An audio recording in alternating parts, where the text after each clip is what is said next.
Okay, setiap kali kita live dekat TikTok kan, ramai yang tanya, kakak tudung bawal ni jenis kain macam mana? Ni nak update Yang ni tudung bawal nombor 1 Diamond Kopi Swarovski. You all tengok ni kakak, dia punya diamond. Tengok ni.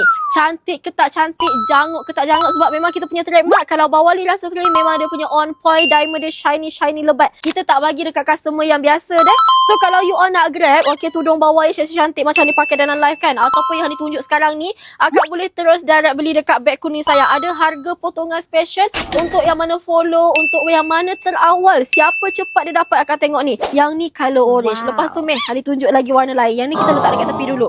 Okay, ni kakak warna lain. Yang tema-tema burgundy ke kan. Semua ada dekat beg kuning. You all buka je beg kuning dekat bawah tu sayang. Macam-macam colour ada. Paling utama bawal on point. Tak perlu nak guna spray langsung. Kalau you all ada tema ke majlis ke kenduri ke, memang nak pakai diamond yang lebat yang havoc macam ni, akak terus order sekarang. Harga pun pemilik je.